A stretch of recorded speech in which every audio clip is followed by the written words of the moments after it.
single आओ single आओ अब यहाँ कोही आफन्त पनि भनिँदैन अघिदेखि मलाई रातो रिस उठिरहेको महेश बस्नेतलाई त फ्लाइगी खानेर उडाइदिन्छु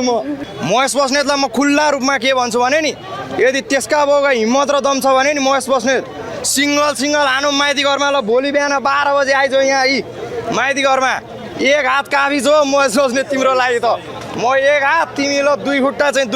दुई खुट्टा दुई हात लाऊ ल महेश बस्नेतसँग लान्छु महेशसँग ल कोही छ कहाँ गुन्डो आउनु पर्ने हो एक्लै आउँछु म ल कहाँ आउनु पर्ने हो महेश बस्नेत ल तातो पानी काण्ड हो महेश बस्नेत एमाले कसरी बिग्रियो थाहा छ तपाईँलाई केपी ओलीले थुतुनो चलाउन जानेन महेश बस्नेतले चलाउन जानेन क्या त्यही भएर एमाले बिग्रियो फेरि भन्यो भने महेश सिंगल हानौँ के आइजो कहाँ आउने हो गुन्डो आउने कि माइती गराउने सिंगल हानौँ लु आइजो लड्ने हो महेश बस्नेत भनिन्छ एक हात महेश